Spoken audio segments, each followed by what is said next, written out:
One of the really important features of Dynasty is identifying players on your roster that you should be or you are lower on that other people have a significant value on in order to get them off. In other words, finding players that you have on your roster that you don't want anymore and you want to trade them away. And I want to tell you why I think Chris Olave should be on that list. It's actually not just Chris Olave. You could put Garrett Wilson on this list, but you'll see why I'm singling out Chris Olave in just a second. To be clear, Chris Olave had an amazing rookie season. According to my calculations, he scored 75 points over baseline, which is like the 4th best rookie season in the last 5 or 6 years.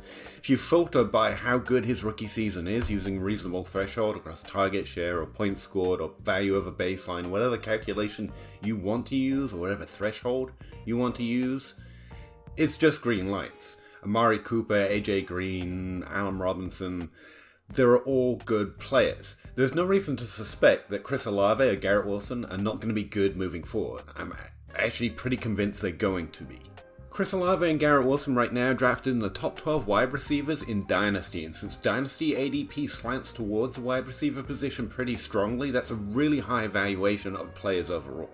Relative to ADP, my rank of Chris Olave is actually higher than the average, but not higher than consensus ranks, mainly because I have a problem with CD Lamb as well. But some good rookies are DJ Moore, and some good rookies are Jamar Chase and Jalen Waddle and Justin Jefferson. And I think Chris Olave is in the first camp. In his rookie season, he had around 119 targets and well over 1,000 yards. Again, you can just filter by those two things and you find pretty good rookie seasons from pretty good players who went on to have multiple fantasy-relevant seasons.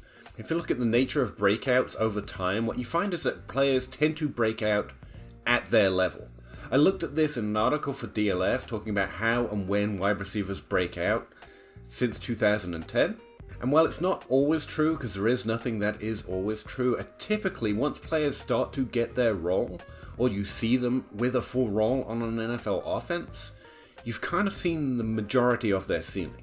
Now, while 4th-year career year breakouts do happen, and later career developments with situation changes are a feature of NFL production moving forward that we should keep an eye on, typically if a player has over 20% of target share in their first year and doesn't hit the top 12 that year, the question is why? Of those green light players who did as well as Chris Olave in their rookie year and then went on to have multiple fantasy relevant seasons, here are the players to have over a 20% target share in their rookie year. Amari Cooper, Stefon Diggs, Mike Evans, Allen Robinson, Keenan Allen, AJ Green, Jeremy Maclin, also Michael Crabtree. It's all the way back to 2006. And when you look at the list a little more closely, what you find is Amari Cooper didn't break out into the top 12 until year 5. Stefon Diggs didn't break out into the top 12 till year 4. Mike Evans waited till year 3. Keenan Allen waited till year 5. Allen Robinson, he broke out in the second season due to a high touchdown rate from Blake Bortles in that miraculous season. So what happened to these players? Well, Amari Cooper got traded to Dallas. Stefon Diggs was a lower drafted player and had lower expectations year 1. He broke out in year 4, when for the first time they weren't struggled with a Teddy Bridgewater / plethora of other quarterbacks rotating in and out of the system. Mike Evans waited till year 3. Now there's not a lot that changed for Mike Evans in year 3, he just simply had a better season. So that is good to know. It's not like every player has a drastic quarterback or situation change and that's why they break out after having a high target share year 1 and not breaking out. Keenan Allen waited till year 5. That was the first year he played a full season's worth of games. AJ Green just broke out in his second season. He did phenomenal in his first season. He did even better in his second season. He played 15 games in his first year, finished as wide receiver 17 overall in PPR scoring, and the second year also blew the game away and finished in the top 12. He had absolutely no help his rookie year. He had absolutely no help his second year. Marvin Jones was there, but it's the year he missed a lot of time and didn't do a lot to help AJ Green along and towards that top 12 season. He's just AJ Green, man. Jeremy Maclin broke out for the first time in the top 12 by year 6. That was 2014, just after Jordan Matthews joined the team in that rookie year and also had over 800 receiving yards and helped move the team further down the field more often, more repeatedly, because other good teammates actually help players, weirdly. To basically expect from Chris Olave is for him to be really good, for him to be Amari Cooper or even Mike Evans moving forward.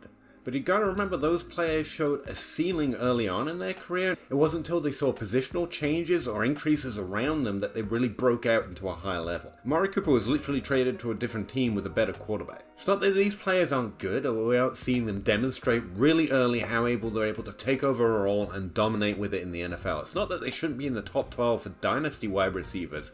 It's that they're in the top 12 for dynasty wide receivers for players who've already finished in the top 12. They did it earlier in their relative career because unless Chris Olave is able to find a way to get over Michael Thomas, or Michael Thomas doesn't come back, or somehow the New Orleans Saints is a better team this year that's going to score more touchdowns and move the ball further down the field more often for some reason other than magic, then he's probably going to be a top 24 wide receiver again.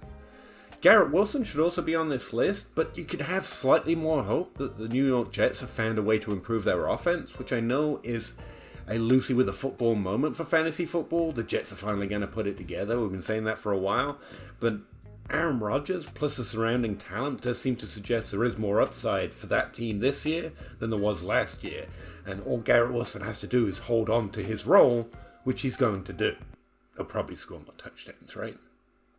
Not trading him for nothing. He's in a tier of players with like AJ Brown, Jalen Waddle, Amon-Ra St. Brown. All have had top 12 finishes by now, all have shown more upside. They're all 23 years or younger. All are really good. Like, within that tier, I'm just more interested in the other players. Now, of course, in Dynasty Leagues, you're probably not going to trade him into Amon-Ra St. Brown with any kind of significant push. In fact, the Amon-Ra St. Brown owner is probably going to say, I'm good, actually, with a top 12, 23-year-old wide receiver. I'm pretty happy with that. And so the way to trade good young players that we have slightly muted ceilings for is to trade them for older players with pluses. You can also switch positions. Now, trading them for Tyreek Hill and Stefon Diggs with a plus is a very good idea, but again, depending on the situation of those teams in Dynasty, they might not want to trade Tyreek Hill or Stefon Diggs with a first-round pick just to get Chris Olave. If they're building, they might, or at least they should be more interested in it, because he should be a top 12 Dynasty wide receiver. It's not terrible. It's not a terrible idea. So if I have Chris Olave or Garrett Wilson, or in fact any player that has 20% target share in their year one, in their rookie season, so I know they're going to be good, and they're not going to be good for a successive number of seasons. Trading them into those older vets that I still think have a few more years in them, while recouping a lot of rookie draft capital, is a strong move. You're not just trading them away because you don't think they're going to be good. Amari Cooper's been pretty good. Mike Evans has been pretty good. Keenan Allen has been pretty good. There's just green lights here in terms of whether these players are going to be good or not. But I think there might be a little juice left in the squeeze because players typically break out at their level. Anyway, let me know what you think. I'm going to make a few more videos here talking about players that I like, but I'd be more willing to trade away in Dynasty if they're on my roster. Let me know what you think. Thanks very much.